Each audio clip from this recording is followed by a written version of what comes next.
सद्बुद्धि, सन्मार्ग और कार्य का संकल्प देना, अडिग रहे विश्वास तुम पर, ऐसा अंतः कर देना। मेरे हृदय में आने में तुम्हें कोई संकोच न हो। हे गुरुदेव, मुझे नजरों से दूर कभी न होने देना। हे गुरुदेव, मुझे नजरों से दूर कभी न होने देना। नमस्कार, गायत्री चिंतन धारा में आप सभी का स्वागत है। मित्रों, आज दुनिया में सबसे ज्यादा सुख सुविधा के साधन उपलब्ध हैं मनुष्य को।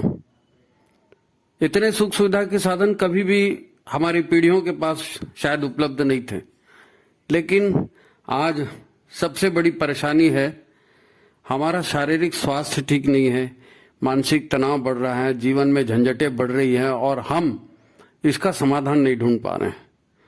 हर घर में, हर समाज में रोगराई इतनी बढ़ गई है, परेशानियां इतनी बढ़ गई हैं, न कुछ छोड़ते बनता है न कुछ ग्रहण करते बनता है।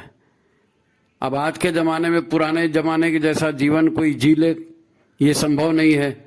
और आज जो परिस्थितियां हैं, इसमें हम प्रकृति के साथ तालमेल कैसे बनाएं, शरीर को स्वस्थ कैसे रखें, मस्तिष्क को शीतल और शांत कैसे रखें, ये बड़ी समस्या है। तो हमारा स्वास्थ्य कैसे बेहतर हो, इस पर ये आज का अपना वीडियो है। आज सुबह सुबह ही एक बहुत बढ़िया समाचार मिला था। सामने वाले ने मुझे अपने स्वास्थ्य की जानकारी दी। कहा कमर का हमेशा रहने वाला मेरा दर्द जो है वो 90% तक कम हो गया है ना। बीपी बढ़ जाता था, चक्कर आते थे, वो सारा कष्ट भी मेरा खत्म हो गया। मैंने बीपी की सारी दवाइयां बंद कर दी। अच्छा, ये बताते हुए जब वो बोल रहे थे, मैंने खुद महसूस किया। पहले वो भारी और दबे गले से निराशाजनक स्वर में बात करते थे, आज उनकी आवाज बड़ी साफ थी। इसके पहले कि वो अपना स्वास्थ्य समाचार बताते, उनके आवाज ने ही बहुत कुछ बता दिया कि अब स्वास्थ्य वाकई बहुत बढ़िया है। पर मैंने उनकी पूरी बात सुनी, वो बहुत खुश थे और उन्हें सब बता देने की बड़ी जल्दी थी। आज हम इसी स्वास्थ्य संवर्धन जैसे विषय पर बात करेंगे। उनका स्वास्थ्य कितना खराब था, फिर कैसे अच्छा हुआ, ये उदाहरण सहित आज आपको बताया जाने वाला है। वास्तव में यही मानव समाज के हित में है कि लोग स्वस्थ रहे, प्रसन्न रहें, है ना, ताकि जीवन बेहतर ढंग से चल सके। तो आज स्वास्थ्य संवर्धन यज्ञ में शामिल सभी लोगों तक यह संदेश हम पहुंचा रहे हैं। आप भी इसे और आगे तक पहुंचाइए, है ना, तो ये प्रक्रिया पूर्ण और सफल होगी। तो चलते वीडियो को शुरू करते हैं। अपन हमारे साथ नारा लगाएंगे, युगाधिपति महाकाल की जय, आदिशक्ति अम्बे मात की जय। अब ये जरा सूत्र दोहरा ले। हम ईश्वर को सर्वव्यापी और न्यायकारी मानकर उसके अनुशासन को अपने जीवन में उतारेंगे। शरीर को भगवान का मंदिर समझकर आत्म संयम और नियमितता द्वारा आरोग्य की रक्षा करेंगे। आज इन्हीं सूत्रों पर पूरी चर्चा होगी। पहली बात है कि हमारा अस्तित्व हमारे शरीर से प्रमाणित होता है और ये शरीर जैसे अन्य प्राणियों का रहता है ऐसा हमारा शरीर है। जैसे उनका जन्म होता है वैसे हमारा ही जन्म होता है। जैसे अन्य प्राणी कुछ वर्षों तक अपना जीवन जी करके और मिट्टी में मिल खप जाते हैं, पेड़ पौधे मिट्टी में मिल खप जाते हैं, ऐसे ही हम भी कुछ वर्षों तक जी करके और इसी मिट्टी में मिल जाएंगे। ये एक सामान्य सी बात है जो हमारे शरीर के अस्तित्व से जुड़ी है। ये ईश्वर का विधान है। हम चर्चा इस बात की करने वाले हैं कि जब तक हम इस शरीर में हैं, हमारा शरीर निरोग रहे, किसी तरह के कष्ट हमें ना हो। लेकिन कष्ट और परेशानियां, रोग आदि तो आते रहते हैं, हम सभी भुगतते हैं। तो गुरुदेव ने हमें बताया कि ये रोग शोक क्यों आते हैं, है ना। इसको 3 भागों में हम समझते हैं जो गुरुदेव ने बताया है उसको। पहले भाग में रोग कष्ट कहलाते हैं दैहिक ताप, पहले भाग, है ना। दैहिक ताप क्या है? दैहिक ताप ऐसे कष्ट हैं जो शरीर की अव्यवस्थित दिनचर्या या हमारे नियम विरुद्ध आचरण से पैदा होते हैं। ये कष्ट, आज की सारी बीमारियां प्राय ऐसे ही होती हैं। इसे ऐसा समझे कि शरीर रूपी यंत्र जिन 5 तत्वों से, पृथ्वी, जल, वायु, अग्नि और आकाश के संतुलन से चलता है, है ना, वो संतुलन टूट रहा है, उसकी प्रक्रिया स्वरूप ये कष्ट हमें हो रहे हैं। ध्यान रहे, ईश्वरीय व्यवस्था समझने वाला शब्द है। ईश्वरीय व्यवस्था क्या है? अब हमारा शरीर है तो हाथ है, पैर है, पेट है ना, हड्डियों का, मांसपेशियों का बना हुआ ये ढांचा है, ये एक यंत्र है हमारा, यंत्र। इसके भीतर कुछ और भी छोटे छोटे यंत्र जुड़े हैं। देखने वाला यंत्र है, सुनने वाला यंत्र है, स्वाद लेने वाला, भोजन को पचाने वाला, और फिर ऐसे ही नए शरीर पैदा करने वाला भी यंत्र है। ये सारी छोटी छोटी मशीनें इसके साथ फिट हैं, हमारे शरीर के साथ, और इनको भोजन, पानी, ऑक्सीजन पहुंचाने वाले, और इन सब में जो गंदगी पैदा होती है उस गंदगी को निकालने वाले भी सिस्टम इसमें लगे हुए हैं। ये सिस्टम अलग अलग रसायनों और हार्मोन्स के द्वारा, सूक्ष्म एंजाइम्स के द्वारा संचालित होते हैं। जब ये अपना काम कर रहे हैं तो इनका अपना सिस्टम है ना। ये रसायन या हार्मोन्स जिन ग्रंथियों में बनते हैं, वो ग्रंथियां भी छोटी छोटी हैं, लेकिन हमारे शरीर में वो फिट हैं, वो सारी ग्रंथियां फिट हैं, उन्हीं से हार्मोन्स बनते हैं, है ना, और शरीर में प्रभावित होते हैं, रसायन बनते हैं, शरीर के रक्त में चल के प्रभावित होते हैं, है ना। और ये छोटे छोटे सॉफ्टवेयर से संचालित होती हैं ये सारी ग्रंथियां, और ये सॉफ्टवेयर हमारे मन से संबंधित है नहीं। और मन को हमारे विद्युत ऊर्जा, हमारा जो विद्युत शरीर है ना, ऊर्जा शरीर, प्राण शरीर जिसको बोलते हैं, उससे इसको एनर्जी मिलती है। तो ये ग्रंथियां काम करती है, मन काम करता है, सब काम करने के लिए एनर्जी चाहिए ना। तो मन को एनर्जी कहां से मिलती? प्राण शरीर से। अब ये सिस्टम है, इन सभी व्यवस्थाओं को बेहतर ढंग से चलाने के लिए, और इनमें जो टूट फूट होती है उसके रिपेयरिंग के लिए, या बाहरी जीवाणुओं का आक्रमण हो जाता है उससे बचने के लिए, उसके लिए भी एक सिस्टम है ना। वो सिस्टम क्या कहलाता है? इम्यून सिस्टम, जीवनी शक्ति। गायत्री महाविज्ञान में हमें गुरुदेव ने बताया है कि 50, 60, 70 किलो का ये जो शरीर दिखता है, ये वास्तव में एक शरीर नहीं है, ये कई शरीरों का सिस्टम है, 5 शरीरों का सिस्टम है।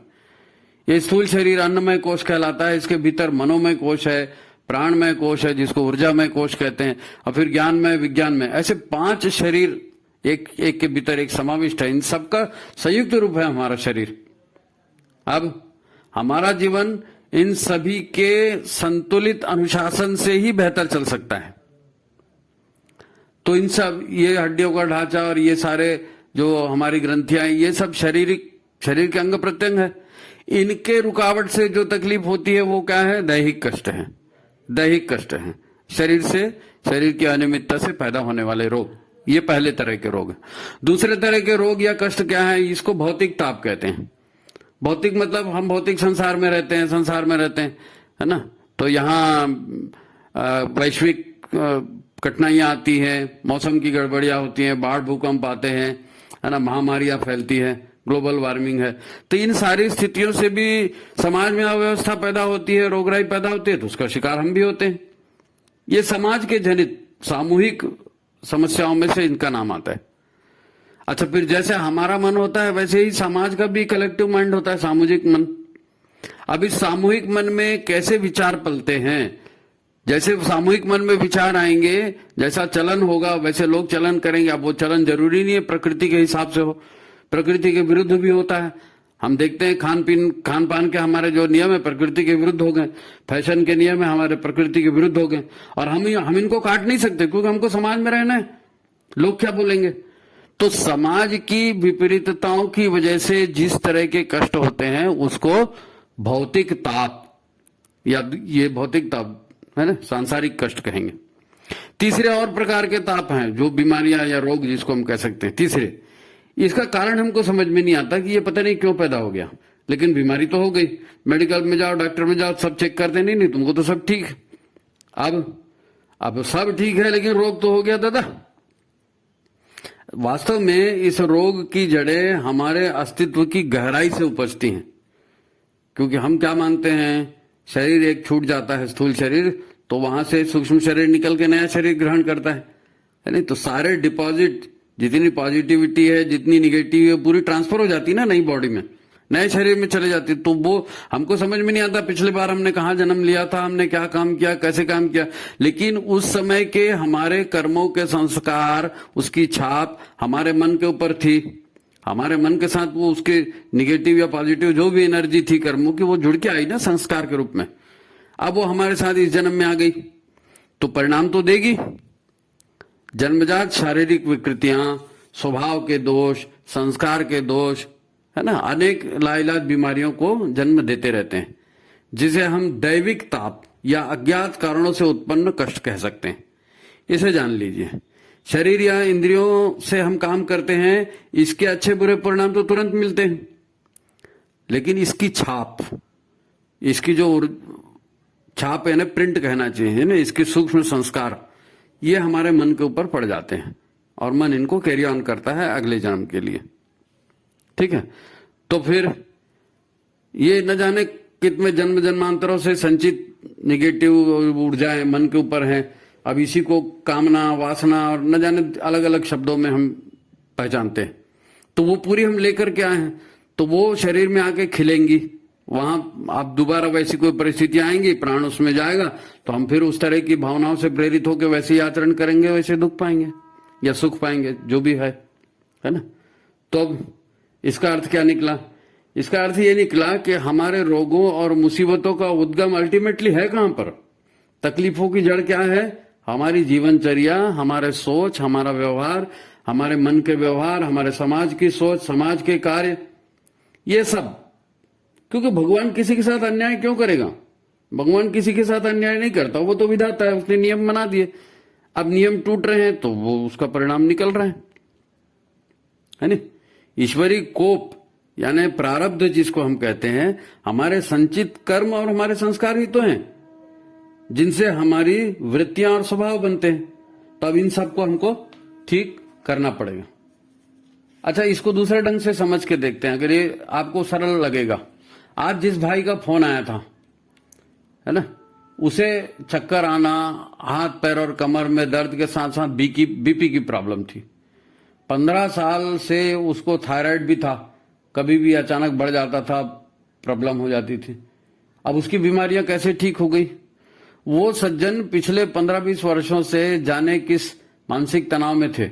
उनकी पत्नी भी बीपी से परेशान थी, कई बार डॉक्टर घर आ चुका था। यानी ऐसी समस्या सबके साथ हो सकती है, हर किसी की अपनी अपनी प्रॉब्लम रहती है। वो उनकी प्रॉब्लम बता रहा हूं। तो पिछले 2 वर्ष से कई बार जो है वो डॉक्टर भी घर में आ गया, इलाज भी करा लिया और फिर वो योग और प्राणायाम करने लगे। तो कुछ दिन तक शरीर ठीक रहा, लेकिन अब नियमितता नहीं रही ना। खान पान सब वैसे ही चल रहा है, विचार परिस्थितियां सारी वैसी ही चल रही है और योग प्राणायाम भी बीच बीच में छूट रहा है, तो अव्यवस्था फिर बन गई। अब होता है घर परिवार में स्थिति गड़बड़ होते रहती। अच्छा, आय का स्रोत भी ठीक नहीं था तो परेशानियां और बढ़ रही थी। अब कोई कहे तनाव मत लो यार, रेगुलर योग करो, तो ये कैसे संभव है? घर में टेंशन का माहौल चल रहा है, पैसे का इधर उधर हो रहा है। अभी आप बोलो कि नहीं नियमित चले तो नहीं बन पाता ना घर गृहस्थी में। तो वो काफी निराशा में जी रहे थे। अच्छा, घर में एक ही बच्चा था, उसके फ्यूचर की भी चिंता, फिर बूढ़े माँ बाप साथ में थे, उनकी भी चिंता। अब ये सब परिस्थितियां तो टाले नहीं टल सकती ना। लेकिन वो परेशान हो गए थे डॉक्टरी चिकित्सा और इलाज से। मेरे से बात हुई तो मैंने उनको कहा कि देखो यार, 15 दिन का आपको एक व्रत करना पड़ेगा और आसान है, आप कर सकते हो। परेशान तो आप हो ही गए हो। मैं कोई डॉक्टर के पास जाने के लिए नहीं बोल रहा हूं, कोई दवाइयां खाने नहीं बोल रहा हूं। मैं सिंपल आपको तरीका बता रहा हूं। जो कुछ भी आप खाएं, केवल सुबह 7 बजे से शाम के 7 बजे के बीच खाएं। और खाना क्या है?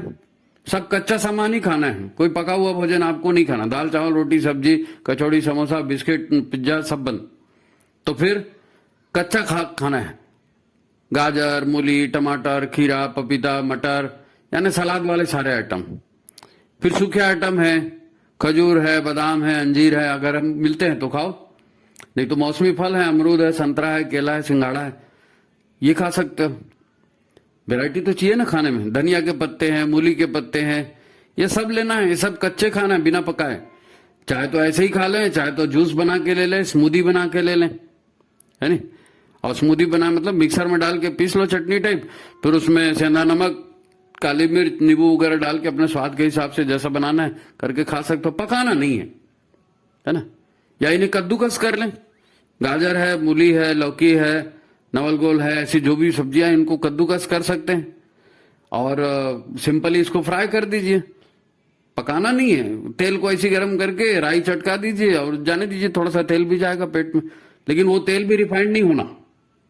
कच्ची घानी का तेल बोलते हैं, वो तेल चाहिए आपको, फल्ली का हो, तिल्ली का हो, जैसा भी हो, नहीं हो तो शुद्ध घी का भी बघार लगा सकते हो।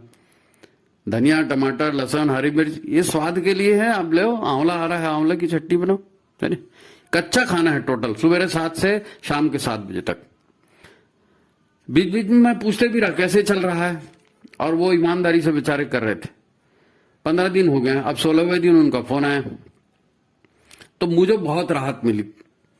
पहले उनका आवाज में भारीपन था, जुबान लड़खड़ाती थी, है नहीं, आज तो बढ़िया उच्चारण था। बोले यार कमर का दर्द 90% ठीक हो गया, शरीर बिल्कुल हल्का फुल्का लग रहा है ना, बीपी की गोलियां भी मैंने बंद कर दी और शरीर एकदम ब्रांड न्यू जैसे लग रहा है भाई, एकदम ताजगी आ गई शरीर के अंदर। तो हमारे अंदर भी आ सकती है। देखो, हमारी अधिकांश बीमारियां अन्नमय और मनोमय शरीर से उपजती हैं, है ना। इसी को क्या कहते हैं, साइकोफिजिकल डिसीज, मनोशारीरिक रोग। इसका अर्थ यही है कि शरीर और मन हमारा वो काम कर रहा है जो उसके सिस्टम के विरुद्ध है, और इन उल्टे कामों से फिर टूट फूट होती है, शरीर के भीतर ऊर्जा का प्रवाह बाधित होता है, भीतरी अंगों का दम घुट रहा है और वो धीरे धीरे नष्ट होने की राह पर चल पड़े हैं। ये हमारी तकलीफ है। विजातीय तत्व इकट्ठे हो जाते हैं, दर्द होता है, यह हमारी तकलीफ है। अपने ही भीतर जहरीले रसायनों की वृद्धि होने लगती है, गड़बड़ी होती है। तो अब हम क्या करते हैं, हम बाहरी कृत्रिम रसायनों का सेवन करते हैं, गोलियां खाते हैं, इंजेक्शन खाते हैं। इससे तत्काल राहत तो मिल जाती है, आपको लगेगा फलाने डॉक्टर बढ़िया था, 2 गोली दिया, तबीयत ठीक हो गई, लेकिन दर्द आपका दूर हो गया, सिस्टम ठीक नहीं हुआ। आप केवल भीतरी सिस्टम को समझ जाइए अपने, और उस सिस्टम को ठीक करिए, फिर ये दवाई ववाई की आपको जरूरत नहीं पड़ेगी। हमारे विचारों और मानसिक दबाव या तनाव का असर शरीर के भीतरी रासायनिक हार्मोनिक बैलेंस पर पड़ता है। रसायन का संतुलन, भीतरी हार्मोन का संतुलन, उसके ऊपर पड़ता है। हमारे खान पान और दिनचर्या का असर भी हमारे रासायनिक और यांत्रिक शरीर पर पड़ता है। फिर शरीर की भीतरी सफाई, मल का निष्कासन, ये भी बहुत जरूरी है। तब हमें शुरुआत कैसे करनी है, शुरुआत करनी है आहार परिवर्तन से और उपवास से, है ना।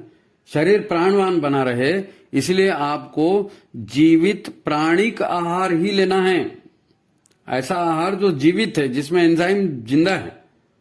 हम बहुत पकाया हुआ भोजन ले रहे हैं, मिलों में बना हुआ भोजन ले रहे हैं, प्रोसेस्ड फूड ले रहे हैं, है ना, बिस्किट वगैरह पुरानी जो बने रहते हैं, रिफाइंड तेल ले रहे हैं। हम स्वाद को देखकर खाते हैं ना, इसमें गड़बड़ होती है। हमको भोजन की गुणवत्ता, जैविकता देखकर खाना है। अंकुरित अनाज खाने को बोलते हैं ना, क्यों, प्राणवान है इसलिए। तो प्राणवान खाएंगे तो आप भी प्राणवान बनेंगे ना। हमें प्रोटीन, फैट, सॉल्ट ये सब समझ में आते हैं, पर प्राण तत्व इसमें नहीं होता तो वो उस बात समझ में नहीं आती, है ना। इसमें आवश्यक एंजाइम भी नहीं होते। वो केवल एंजाइम कहाँ मिलेंगे, ताजी फल सब्जी, अंकुरित अनाज, हरी पत्ती, जवारे का रस और इसमें मिलेंगे। असल में ये जो एंजाइम की बात हम बार बार कर रहे हैं, ये एंजाइम बड़े महत्वपूर्ण है। ये हमारे पेट में जाकर के ट्रैफिक पुलिस के जैसे काम करते हैं।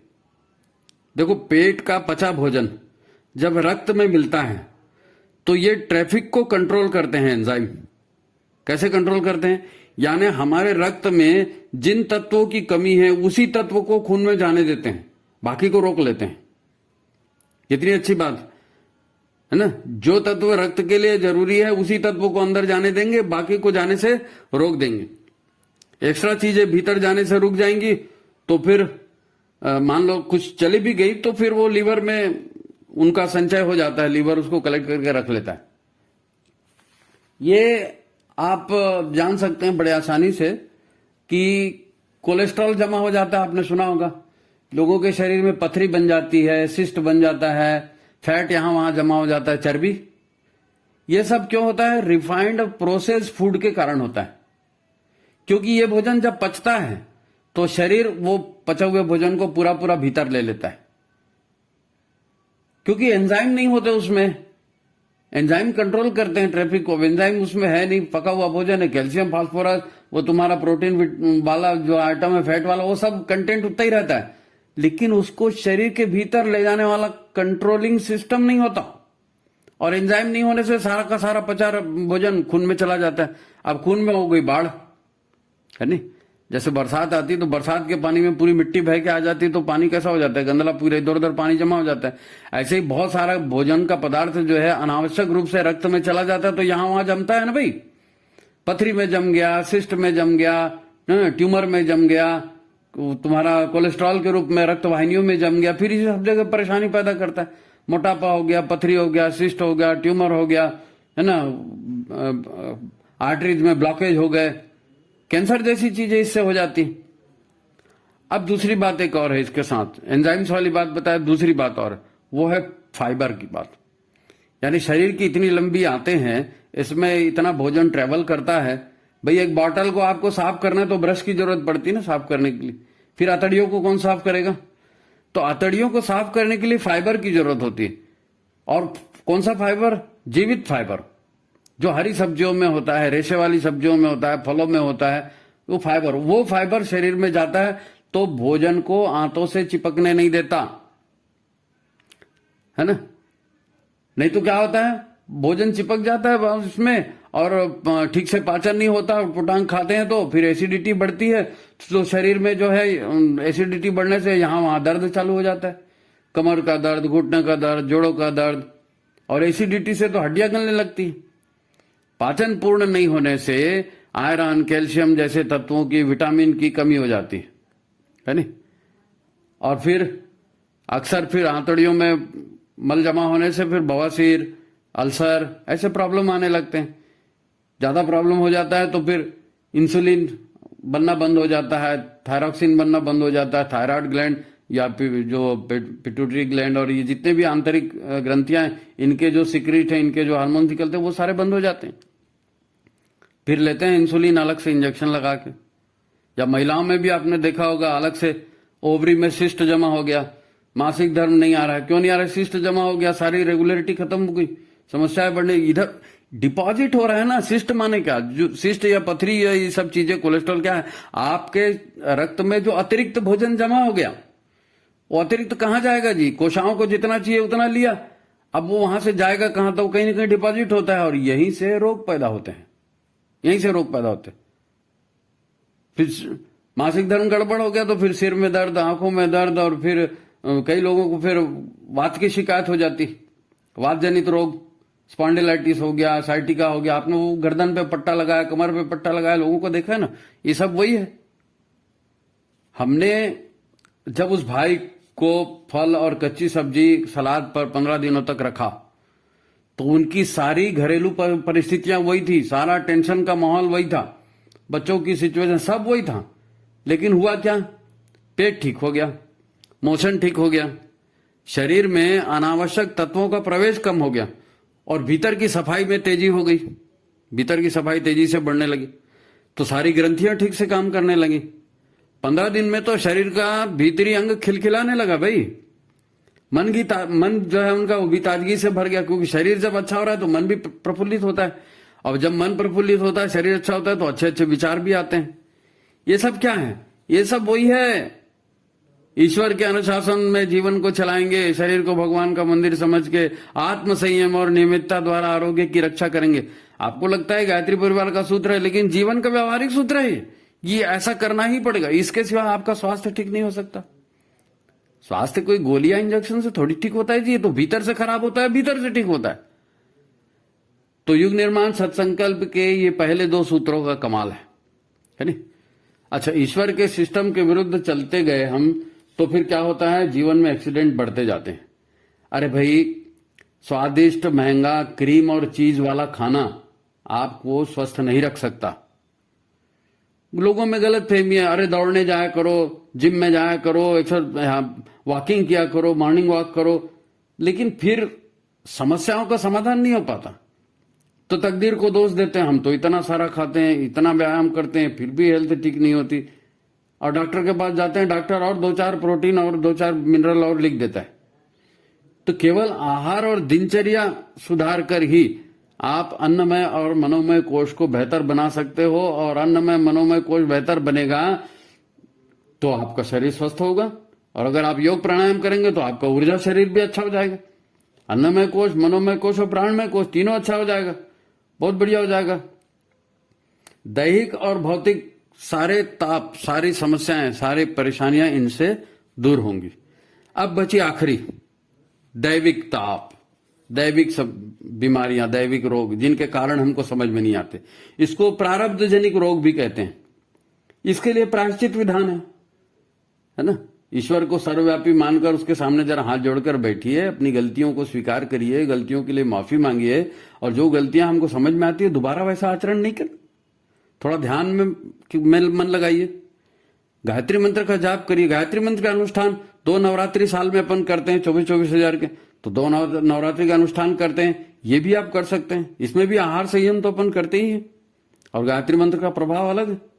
अच्छा, फिर दान आप करिए, सेवा करिए, है ना। दान और सेवा काम में मन लगाना भी दैविक समस्याओं से निजात दिलाता है। तो मित्रों, कुल मिलाकर यह है स्वास्थ्य संवर्धन का सार संदेश। देखो, महाकाल दुष्प्रवृत्तियों को नष्ट करते आए हैं आज तक। उनका काम यही है कि जो गड़बड़ सड़बड़ करेगा उसको खत्म करो। महाकाल यही करते हैं।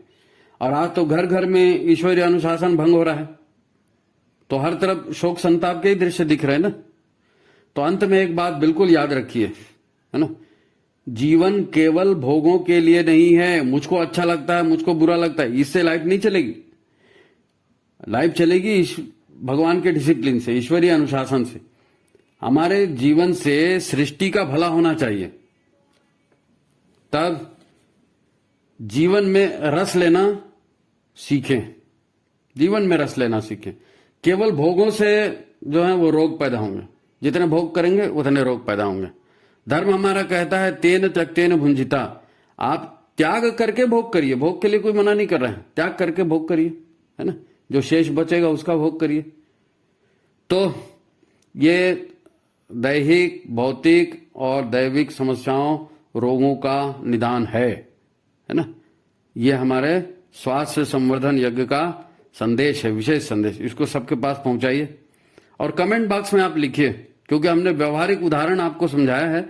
और कमेंट बॉक्स में आप अपनी समस्याएं लिखिए और आप क्या चाहते हैं। लगे आपको तो स्वास्थ्य पर और भी वीडियो अपन बनाएंगे, तो कमेंट बॉक्स में कमेंट करिए। जो लोग सब्सक्राइब नहीं किए सब्सक्राइब कर लें, शेयर करें, लाइक करें, ठीक है। तो युगाधिपति महाकाल की जय। स्वस्थ रहें, प्रसन्न रहें। नमस्कार।